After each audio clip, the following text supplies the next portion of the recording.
السلام عليكم ورحمة الله وبركاته. إن الحمد لله نحمده ونستعينه ونستغفره ونعوذ بالله من شرور أنفسنا ومن سيئات أعمالنا. من يهده الله فلا مضل له ومن يضلل فلا هادي له. أشهد أن لا إله إلا الله وحده لا شريك له وأشهد أن محمدا عبده ورسوله. يا أيها الذين آمنوا اتقوا الله حق تقاته ولا تموتن إلا وأنتم مسلمون. يا أيها الناس اتقوا ربكم الذي خلقكم من نفس واحدة خلق منها زوجها وبث منهما رجالا كثيرا ونساء واتقوا الله الذي تساءلون به والأرحام إن الله كان عليكم رقيبا. يا أيها الذين آمنوا اتقوا الله وقولوا قولا سديدا يصلح لكم أعمالكم ويغفر لكم ذنوبكم ومن يطع الله ورسوله فقد فاز فوزا عظيما. أما بعد فإن خير الحديث كتاب الله وخير الهدي هدي محمد صلى الله عليه وسلم وشر الأمور محدثاتها وكل محدثة بدعة وكل بدعة ضلالة وكل ضلالة في النار. اللهم صل على محمد وعلى آل محمد كما صليت على إبراهيم وعلى آل إبراهيم إنك حميد مجيد. اللهم بارك على محمد وعلى آل محمد كما باركت على إبراهيم وعلى آل إبراهيم إنك حميد مجيد. رب اشرح لي صدري ويسر لي أمري واحلل عقدة من لساني يفقهوا قولي. سبحانك لا علم لنا إلا ما علمتنا إنك أنت العليم الحكيم. أعوذ بالله السميع العليم من الشيطان الرجيم. فقد قال الله تعالى ففروا إلى الله إني لكم منه نذير مبين.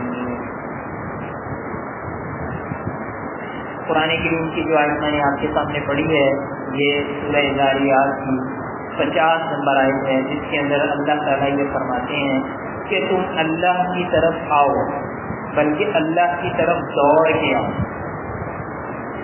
تو اللہ کی طرف دوڑ کے آنے سے کیا مراد ہے؟ اس سے مختلف مراد ہیں اور اس کے مختلف معنی اور مفاہیم ہیں. لیکن آج اس قرآن کریم کی آیت کو بنیاد بنا کے میں آپ کے سامنے جو موضوع پیش کرنا چاہتا ہوں وہ موضوع یہ ہے کہ انسان کو کوشش کرنی چاہیے کہ دنیا کی مقبولیات سے نکل کے اور دنیا کے فتنوں سے نکل کے اور دنیا کے ایسے مشاغل سے نکل کے کہ جو اس کو اللہ تعالیٰ سے دور کرتے ہیں ان کو چھوڑ کے انسان کو کوشش کرنی چاہیے کہ وہ اللہ کی طرف آئے، اللہ کی عبادت کی طرف آئے، مسجد کی طرف آئے اور وہ چیزیں جو اللہ تعالیٰ کے قریب کرتی ہیں ان چیزوں کی طرف آئے. اسی بات کو اہل علم نے اس طرح بیان کیا ہے: باب استحباب العزلة عند فساد الناس والزمان او الخوف من فتنة في الدين ووقوع في حرام وشبهات ونحوها. یہ جو پورے کا پوری میں نے بات آپ کے سامنے ذکر کیا، اس کا خلاصہ میں آپ کو پہلے بیان کر چکا ہوں، لیکن اب اس کا میں تھوڑا سا اس کو مزید کھول کے آپ کے سامنے بیان کرتا ہوں. اہل علم یہ بیان کرتے ہیں کہ اگر لوگوں کے اندر فساد اور بگاڑ اور دین سے دوری عام ہو جائے اور معاشرہ جو اس کے اندر برائیاں بہت زیادہ ہو جائیں اور ان سے بچنا انسان کے لیے مشکل ہو جائے تو اس وقت شریعت کا یہ حکم ہے کہ اپنے آپ کو جتنا بھی آپ محدود کر سکتے ہیں، اپنی آپ سمجھیے کہ باہر کی مصروفیات کو آپ جتنا بھی محدود کر سکتے ہیں اور لوگوں کے ساتھ میل جول کو جتنا بھی آپ محدود کر سکتے ہیں تو آپ کو کر لینا چاہیے. اور ایک تو یہ تھا کہ لوگوں کے اندر فساد عام ہو جائے. دوسری بات کو اس طرح بیان کیا گیا ہے الخوف من فتنة في الدين. کیا آپ کو پتہ چلے کہ میرے دین کے حوالے سے میں فتنے کا شکار ہو جاؤں گا. آپ نے دیکھا ہوگا نا کوئی اس طرح کے لوگ ہوتے ہیں کہ وہ بظاہر نمازی ہوتے ہیں, انہوں نے ماشاءاللہ داڑھی بھی رکھی ہوتی ہے, شلوار کپڑوں کے اوپر, یعنی دین کے جو مظاہر ہیں نا وہ ان کے اندر موجود ہوتے ہیں. حلال اور حرام کا وہ فرق کرنے والے ہوتے ہیں. وہ سگریٹ نوشی نہیں کرتے, شراب کباب سے وہ بچ کے رہتے ہیں, گالن گلوچ سے وہ بچ کے رہتے ہیں. تو مطلب ایک بڑی اچھی اور پاکیزگی کی وہ زندگی گزارتے ہیں. لیکن پھر اچانک کیا ہوتا ہے, اچانک یہ ہوتا ہے کہ ان کو کوئی ایسی مجلس مل جائے, یا ایسے دوستوں میں وہ اٹھنا بیٹھنا شروع کر دیتے ہیں, یا آپ سمجھیں کہ انہیں کسی ایسی جگہ پہ اپوائنٹ کر دیا جاتا ہے کہ جہاں پہ لوگوں کا ماحول اس طرح کا ہوتا ہے. تو آپ نے بھی دیکھے ہوں گے, میں نے بھی کئی لوگ دیکھے ہیں کہ وہ جو سنت رسول کے مطابق جتنی جو ہے نا وہ مٹھی پر داڑھی ہوتی ہے نا, وہ بالکل کام چٹم ہو جاتا ہے. اور وہی بندہ جو ہے کہ جس کی شکل سے روحانیت ٹپک رہی ہوتی ہے, وہ ایک وقت آتا ہے کہ ان کی شکل سے وحشت ٹپکنا شروع ہوتی ہے, اور ان کی شکل جو ہے نا اس کے اوپر آپ سمجھے جس کے اوپر ایک وقت تھا کہ حلال کا نور نظر آتا ہے, پھر اس کے بعد حرام کی جو ہے نا وہ ظلمت نظر آنا شروع ہو جاتی ہے. تو اس طرح کے اگر حالات ہو جائیں تو پھر اللہ کے رسول صلی اللہ علیہ وسلم کا بھی حکم ہے, قرآن کریم کا بھی حکم ہے, اور دین کا یہ مزاج ہے کہ اپنے آپ کو انسان کو, جیسے آپ ایک لفظ بولتے ہیں, آئسولیٹ کر لینا چاہیے. لیکن اس کی تفصیلات کیا ہیں وہ انشاءاللہ میں آگے آپ کی خدمت میں میں عرض کرتا ہوں. تو اس حوالے سے نبی کریم قرآن کریم کی ایک آیت میں نے آپ کے سامنے پڑھی ہے. آگے نبی کریم صلی اللہ علیہ وسلم کی کچھ احادیث ہیں جو میں آپ کی خدمت میں عرض کرتا ہوں, جہاں سے ہم یہ والا جو یہ ایک بیانیہ جو میں نے آپ کے سامنے رکھا ہے, یا جو ایک مقدمہ ہم نے جو کیا ہے, تو اس کے اوپر اب دلائل میں آپ کی خدمت میں عرض کرتا ہوں کہ کیوں شریعت یہ چاہتی ہے کہ ہم اپنے آپ کو جو ہے نا وہ اپنے آپ کو محدود کر لیں, اور کن صورتوں کے اندر محدود کریں. یہ آگے جا کے انشاءاللہ میں اب تھوڑے سے ٹائم کے اندر یہ بھی بات بتاؤں گا کہ یہ جو اپنے آپ کو آئسولیٹ کرنا ہے یا اپنے آپ کو محدود کرنا ہے, یہ کن صورتوں کے اندر ہے, اور کن صورتوں کے اندر انسان کے اوپر یہ لازمی فرض اور واجب ہو جاتا ہے کہ اس نے باہر نکلنا ہے. تو نبی کریم صلی اللہ علیہ وسلم کی ایک حدیث ہے صحیح مسلم کے اندر, حضرت ابو اسحاق سعد بن ابی وقاص رضی اللہ تعالی عنہ جو عشرہ مبشرہ صحابی ہیں, اور وہ جلیل القدر صحابی ہے جن کے بارے میں اللہ کے رسول صلی اللہ علیہ وسلم نے فرمایا تھا, انی یا سعد فداک ابی و امی, سعد تم ٹکٹ چلاؤ تمہارے اوپر میرے ماں باپ قربان ہو. یہ اصل میں بہت بڑی فضیلت ہے. عام طور پہ آپ نے تاریخ میں واقعات سنے ہوں گے کہ صحابہ کرام اللہ کے رسول کو یہ کہتے ہیں کہ اللہ کے رسول میں ہماری ماں باپ قربان ہے اور ہماری جان فدا اور قربان ہے. تو یہ صحابی ہیں, اور یہ خاص طور سے یہاں پہ جو ہمارے بچے بیٹھے ہوئے ہیں, ہمارے دوست صاحب بیٹھے ہوئے ہیں, ان کے لیے یہ ایک سوال بھی ہے, اور عام طور سے یہ بات قبول بھی لیا جاتا ہے کہ وہ صحابی جس کے بارے میں اللہ کے رسول نے یہ کہا ہے کہ تمہارے اوپر میرے ماں باپ قربان ہوں, تو وہ کون ہے؟ تو وہ یہ حضرت سعد بن ابی وقاص رضی اللہ تعالی عنہ نے. ان سے روایت ہے, یہ کہتے ہیں میں نے اللہ کے رسول صلی اللہ علیہ وسلم کو یہ فرماتے ہوئے سنا. بھیا یہ جو لفظ بولا جاتا ہے نا, اس لفظ کو محسوس کرنے کی کوشش کیا ہے. یہ تو بات کیا دی جاتی ہے نا کہ جب یہ صحابی کہتا ہے کہ میں نے اللہ کے رسول سے سنا, اس کو شعور اپنے شعور کے اندر لانے کی کوشش کریں. وہ کیسی عظیم ہستی ہے کہ جس نے براہ راست اللہ کے رسول صلی اللہ علیہ وسلم سے باتیں سنیے. اللہ کا بڑا شکر ہے, ہم یہاں پہ مسجد میں آتے ہیں, ہمارے جیسا کوئی طالب علم یا ایک عام آدمی جو ہے نا جب قرآن کی کوئی آیت پڑھتا ہے, کوئی اللہ کے رسول کی حدیث پڑھتا ہے, ایمان میں اضافہ ہوتا ہے کہ نہیں ہوتا ہے نا. تو آپ اندازہ کریں اس ماحول کو کہ جب مدینہ منورہ کی فضائیں ہیں اور اللہ کے رسول صلی اللہ علیہ وسلم کی مسجد ہے یا کوئی بھی جگہ ہے, اور وہاں پہ اللہ کے رسول بیان کرنے والے ہیں اور سننے والے صحابی رسول ہیں, اور انہوں نے کس طرح امانت اور دیانت کے ساتھ آگے کی چیزیں آپ تک پہنچائیں گے. تو صحابی یہ کہتے ہیں سمعت رسول اللہ صلی اللہ علیہ وسلم یقول, میں نے اللہ کے رسول صلی اللہ علیہ وسلم کو یہ فرماتے ہوئے سنا, ان اللہ یحب العبد التقی الغنی الخفی. اللہ تعالیٰ 3 قسم کے بندوں کو پسند کرتا ہے. اللہ تعالیٰ 3 قسم کے بندوں کو پسند کرتا ہے. سب سے پہلے فرمایا کہ جو بندہ تقی ہوتا ہے, یعنی جس کے اندر تقوی اور پرہیز گاری ہوتی ہے. یہ باتیں کئی دفعہ بیان کر چکے ہیں کہ تقوی پرہیزگاری کیا ہوتی ہے. تو دوسری بات فرمائی الغنیہ, جس کو اللہ تعالیٰ نے غنی بنایا ہوتا ہے. تو غنی سے مراد یہاں پہ وہ والا غنی نہیں ہے جو فوراً ہمارے ذہن میں آتا ہے. اس سے مراد ہوتا ہے جو اللہ کے رسول نے ایک اور حدیث میں فرمایا والغنى غنى النفس, کہ اصل میں جو غنا ہوتی ہے وہ انسان کے دل کے اندر ہوتی ہے. غنا پیسے سے نہیں آتی, غنا وسائل سے نہیں آتی, غنا بادشاہ سے بادشاہ سے نہیں آتی، غنا بینک بیلنس سے نہیں آتی، غنا جو ہے وہ دنیا کے مال و زر سے نہیں آتی.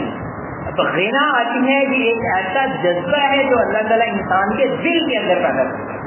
تو جو انسان اپنے جس انسان کے اندر یہ جذبہ پیدا ہو جاتا ہے غنا کا، اس کو غنی کہا گیا ہے. اللہ تعالیٰ اس شخص کو بھی پسند کرتا ہے، جس کو اللہ تعالیٰ نے جو دیا ہوگا وہ اس پہ راضی ہے. اللہ نے اس کو 10 روپے دیے ہیں، وہ چاہتا ہے اس میں سے بھی 1 روپیہ اللہ کے راستے میں خرچ کر دوں. اللہ نے 1000 روپیہ دیا ہے، اس میں سے بھی 100 اللہ کے راستے میں خرچ کر دوں. 1,00,000 روپیہ دیا ہے، اس میں سے بھی 1000 اللہ کے راستے میں، یہ 5000 اللہ کے راستے میں میں خرچ کر دوں. تو یہ اس کو کیا کہتے ہیں؟ اس کو غنا کہتے ہیں کہ جو انسان کے دل کے اندر ہے، یہ اس کی جیب کے اندر نہیں ہے، یہ دل سے چیزیں نکلتی ہیں.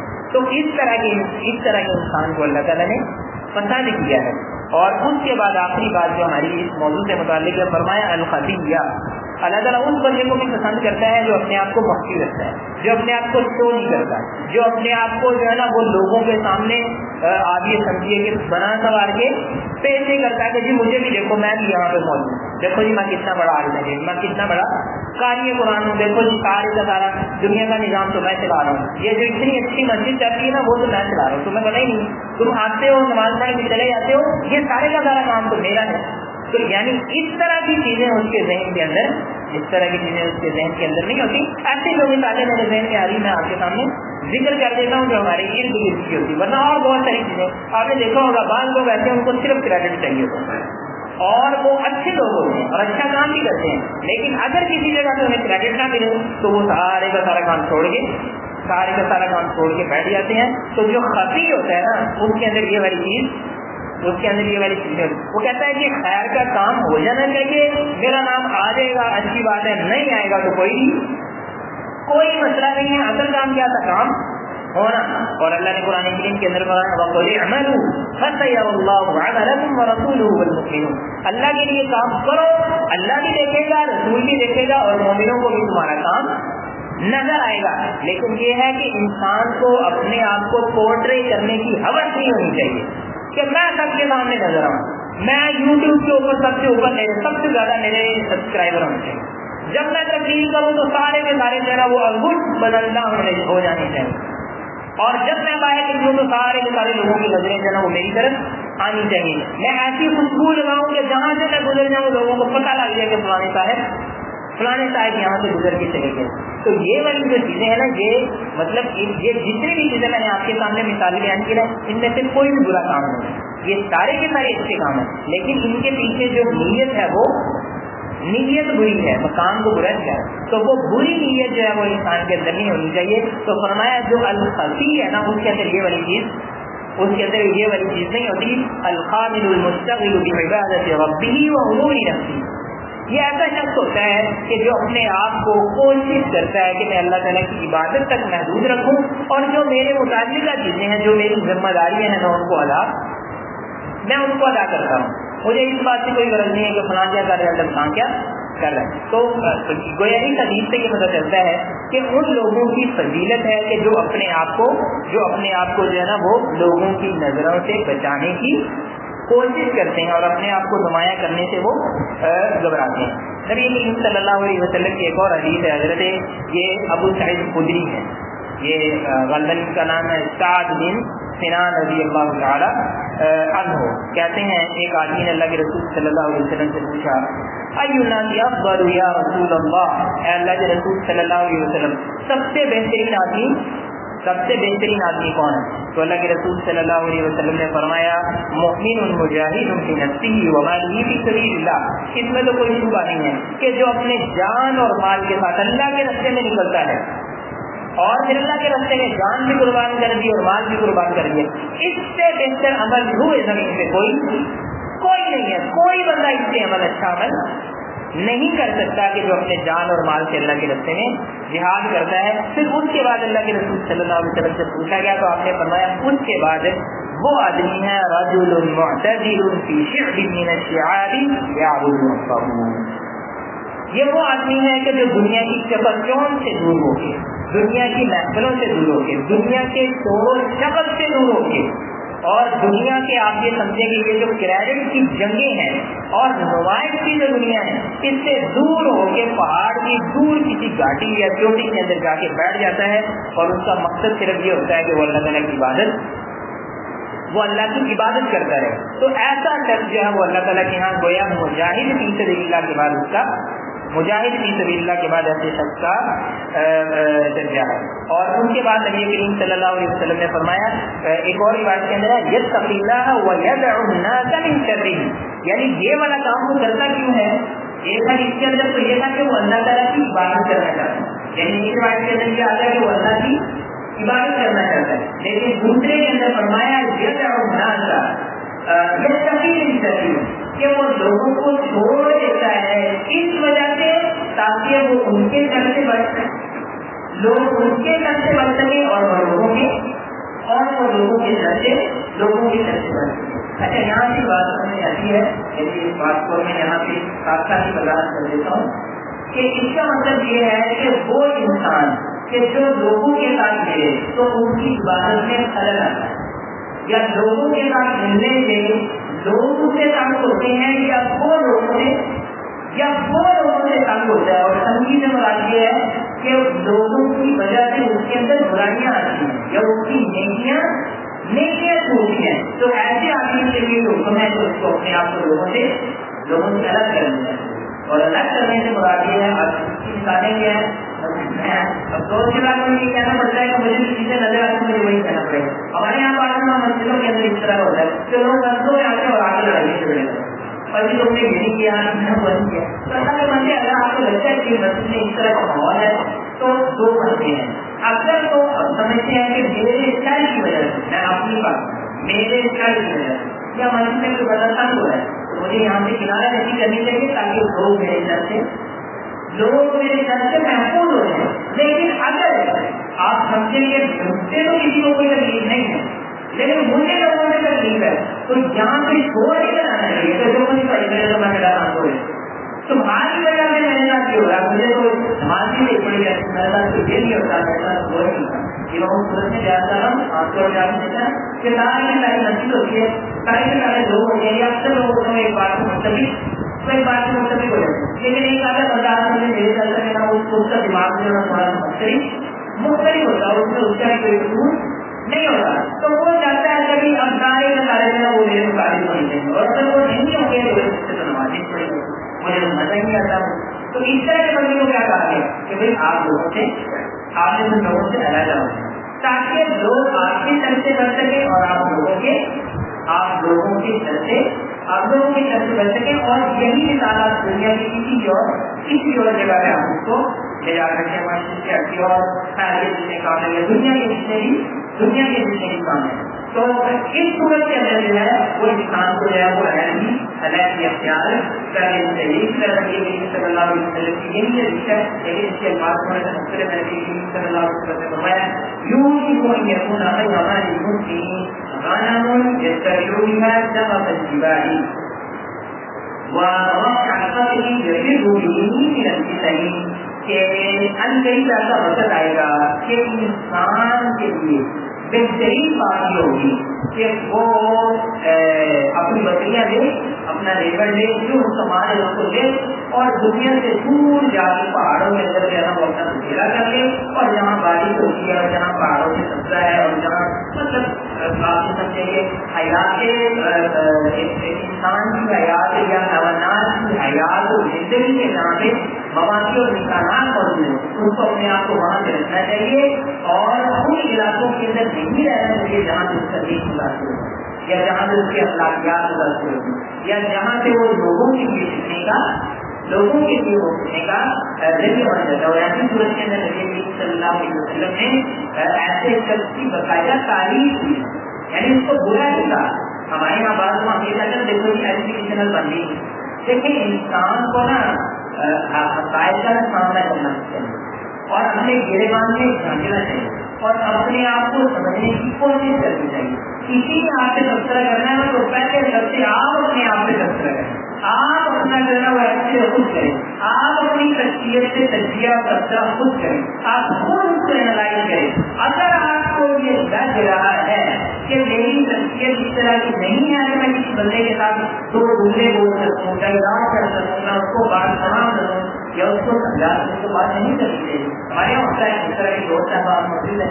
اگر آپ مجھے نا بات کرنے کی کبھی اس کا اوپر کا کام اوپر اور نیچے کا نیچے ہے اور وہ آپ کی بات سننے کو تیار ہے, بات سننے کو تیار نہیں ہے. اور اگر آپ ذرا ان سے بات کرنے کی باتیں لگ جائیں خدانا آ جائے یہاں پہ بہت بڑا حادثہ, یہاں پہ بہت بڑا حادثہ ہو گیا. تو میرے بھائیوں کی کس کی خامی ہے, نہ یہ میری خامی ہے نہ یہ آپ کی خامی. آپ بالکل اس کو ایسے سمجھیے جس طرح خدانا حادثہ ہو گیا تو میرا ایک ہاتھ چلا جاتا ہے تو میں ان سے خبر کرتا ہوں کہ نہیں کرتا, میری جان چلی جاتی ہے ان سے خبر کرتا ہوں کہ نہیں کرتا.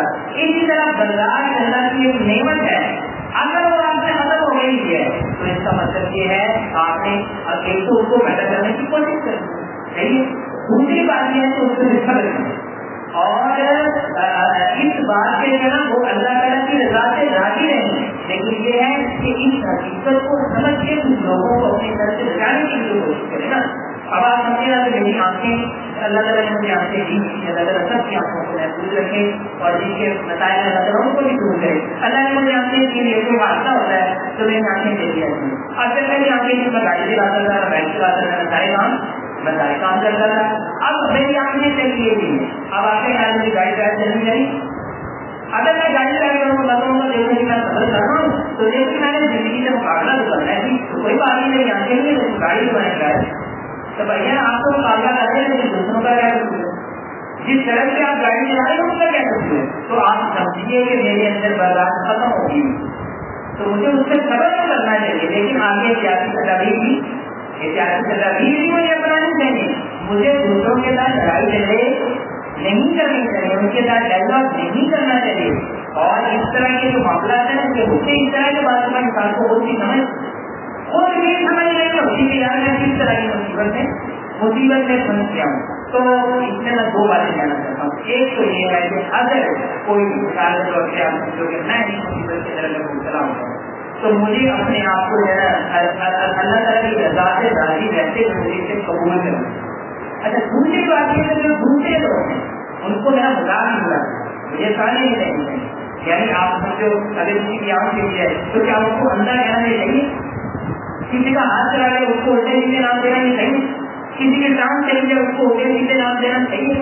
تو اسی طرح کی اللہ کی نعمت کی حوصلہ برداشت معاملہ فہمی, لوگوں کے ساتھ ڈائیلاگ کرنا, ان کی بات سننا, ان کو سنانا, سمجھنا سمجھانا تو کوئی مسئلہ نہیں ہے. ہمارے ساتھ کوئی مسئلہ ہوا ہے آپ سمجھو کہ میرا بلڈ پریشر ہائی ہو جاتا ہے, یہ لو ہو جاتا ہے, یہ ایسے میں پرابلم ہے, یا آنکھوں میں مسئلہ ہے, یہ دعا میں مسئلہ ہے, مجھے ڈائبٹیز ہے, کچھ نہیں ہو سکتا ہے, کوئی مسئلہ نہیں ہے. اللہ تعالیٰ نے مجھے اور ایک نعمتیں اور ایک نعمتیں دی ہیں, لیکن کسی کا یہ حق نہیں بنتا بتا کہ وہ پرانا بڑا بچہ نہیں ہے, اور کسی کو یہ نہیں جانا چاہیے وہ اس طرح سے اور اس میں تو مسئلہ نہیں ہے. اور یہ وہ تم کو بات کرتے ہوئے سارے ہمارے منہ سے نکلتے ہیں تو ان کی وجہ پتہ کیا, ان کی وجہ یہ ہے کہ جب آپ کسی بندے کو جانا دیتے ہیں, جب آپ کسی بندے کو ٹارگیٹ کرتے ہیں تو ان کی وہ والی حص جو اس کو شرارت سے اٹھا کے مجبور کرتی ہے اس کو آپ ٹریگر کرتے ہیں, یعنی اس کو آپ گویا سے اور آپ اس کو اور دباتے ہیں اور آپ کہتے ہیں کہ یہاں سے اور نکلنا چاہیے. تو بات خلاصہ یہ ہے نبی صلی اللہ علیہ وسلم کی حدیث یہ ہے, اگر آپ کے ارد گرد کا ماحول اس طرح کا ہو جائے کہ وہ ماحول آپ کے لیے نقصان دے, لیکن یا پھر آپ اس طرح کے ہو جائے کہ آپ ماحول کے لیے نقصان دے, تو پھر یہ نبی صلی اللہ علیہ وسلم کی حدیث ہے, ان کو سامنے رکھتے ہوئے کوشش کرنی چاہیے کہ ہم جتنا ہو سکتا ہو لوگوں کو اپنے گھر سے محفوظ رکھنے کی کوشش کریں. اسی جگہ کے اندر نبی صلی اللہ علیہ وسلم کی ایک اور حدیث جو ہے نبی صلی اللہ علیہ وسلم نے فرمایا کہ کئی لوگوں میں سے بہترین لوگ جو اپنے رزق کا بندوبست کرتے ہیں وہ مجاہد کی سبیل کا ہے, جو اپنے جان اور مال کے ساتھ نکلتا ہے جہاں کہیں اس کو پتا چلتا ہے کہ اللہ تعالیٰ کے راستے میں جہاد کی ضرورت ہے, جہاد کرتا ہے, مال نعمت ملتا ہے. یہ سب سے بہترین جو ہے نا وہ عمل ہے, لیکن یہ جہاد کرنا کس کے ساتھ ہے, مسلمانوں کے ساتھ ہی کرنا ہے.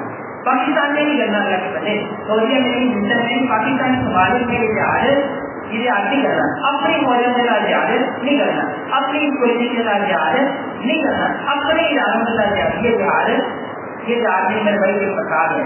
پر جہاد سے مراد یہ ہے کہ دشمن کے ساتھ کرتے جہاد. اللہ تعالیٰ نے ہمیں توفیق دے تو ہم کافروں کے ساتھ ہمیں جہاد کریں, ہندوؤں کے ساتھ کرنا ہے, یہودیوں کے ساتھ کرنا ہے. آپ سمجھیے کہ وہ لوگ غیر مسلم جو ہمارے مسلمان بھائیوں کو تکلیف دے ان کے ساتھ ہمیں جہاد کرنا ہے. وہاں سے اگر ہمیں مالک احمد ملتا ہے تو اس کا مطلب یہ ہے کہ یہ دنیا کا بہترین, یہ دنیا کا بہترین جسم ہے. اور آگے میں اللہ کے رسول صلی اللہ علیہ وسلم نے فرمایا اس کے بعد دوسرے نمبر پہ وہ آدمی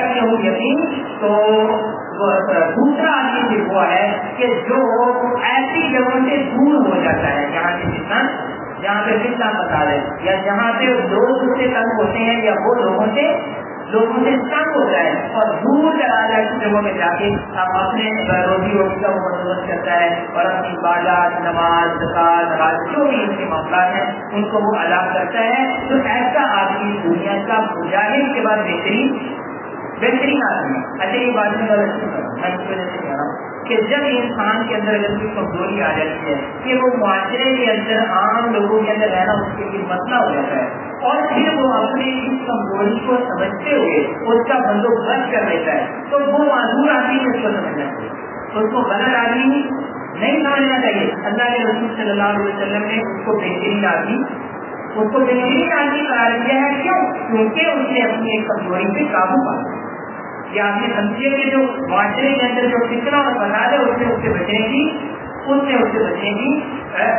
کی ہے. اسی طرح صلی اللہ علیہ وسلم کی اس سے بیٹی کچھ اور بھی حدیث ہے. کسی سمے میں بات آنے لگے کہ اس طرح سے یہ بھی ذکر کیا کہ خود اللہ کے رسول صلی اللہ علیہ وسلم کیا وہ بھی بکریاں اللہ کے رسول صلی اللہ علیہ وسلم کی بکریاں چلاتے ہیں. بلکہ آپ نے فرمایا کہ کوئی بھی نبی ایسا نہیں ہے کہ جس نے بکریاں نہ چرائی ہو. تو ہم نے پوچھا کہ اللہ کے آپ نے بھی چرائی ہوتا ہے, ہاں میں بھی چلاتا ہوں. اہل مکہ کی بکریاں نہ خود چلاتا ہوں. تو بعض یہ کچھ احادیث تھی اور کچھ باتیں تھیں جو میں نے آپ کے سامنے عرض کی ہیں, اور میں سمجھتا ہوں کہ یہ قرآن کریم کی جتنی بھی آیا ہے اور نبی کریم صلی اللہ علیہ وسلم کی جتنی بھی آئی ان کے اندر جتنے بھی مسائل بیان ہیں اور ان کو جس انداز سے میں نے بیان کرنے کی کوشش کی ہے, یہ سارے مسائل وہی ہیں جو کسی نہ کسی صورت میں ہمارے اندر پائے جاتے ہیں. اور اللہ تعالیٰ سے دعا ہے کہ اگر ہم میں سے کسی کے اندر یہ قسم کے مسائل موجود ہیں یا ہم میں سے کسی کے ساتھ کسی سے متعلق ہے تو اللہ تعالیٰ ہمیں اس کا بہترین بندوبست کرنے کی توفیق بھی عطا فرمائے, ہمت بھی عطا فرمائے اور حوصلہ بھی عطا فرمائے. آمین. وآخر دعوانا الحمدللہ.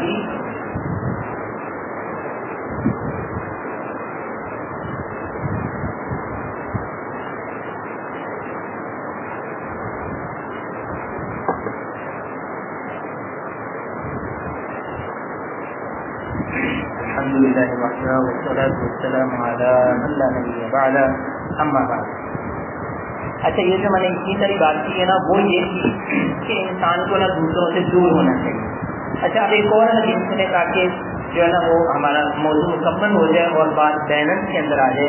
نبی کریم صلی اللہ علیہ وسلم نے فرمایا المؤمن الذی یخالف الناس ویصبر علی اذاہم خیر من المؤمن الذی لا یخالف الناس ولا یصبر علی اذاہم. کہ وہ آدمی جس کو اللہ تعالیٰ نے یہ صلاحیت دی ہوئی ہے, یہ ہمت اور توفیق دی ہوئی ہے کہ وہ اپنے ڈر سے بھی لوگوں کو محفوظ رکھ سکتا ہے اور دوسروں کی تکلیفوں پہ بھی وہ صبر کر سکتا ہے, تو ایسے آدمی کے لیے اپنے گھر میں بیٹھنے سے زیادہ بہتر یہ ہے کہ وہ معاشرے کے اندر. اور آپ نے فرمایا کہ وہ لوگ جو لوگوں کے ساتھ مل جل کے رہتے ہیں, لیکن یہ ساری تفصیلات آپ کے ذہن میں نہیں, یہ نہ ہو کہ میں ایک جملہ بول دوں اور باقی ساری باتیں آپ کے ذہن سے نکل جائیں. کہ وہ لوگ جو اپنے ڈر سے لوگوں کو محفوظ رکھتے ہیں, دوسروں کے ڈر کو جو ہے وہ برداشت کر سکتے ہیں, حوصلہ اور صبر اس سے کر سکتے ہیں, تو ان کا لوگوں کے ساتھ میل جول کرنا, اس طرح مساجد کے اندر آنا, لوگوں کے ساتھ حلقات کے اندر, دروس کے اندر, جمعوں کے اندر, جماعتوں کے اندر, ایونٹ کے اندر تیمارداری کرنا، یعنی جتنی بھی چیزیں ہیں معاشرے کے اندر شریعت نے جتنا بھی ملنے کا حکم دیا ہے تو ان کے لیے یہ کام کرنا بہتر ہے۔ اللہ سے دعا ہے کہ اللہ تعالیٰ ہمیں توفیق عطا فرمائے۔ اللهم صل وسلم على نبينا محمد، سبحان ربك رب العزة عما يصفون، سلام على المرسلين، الحمد لله رب العالمين۔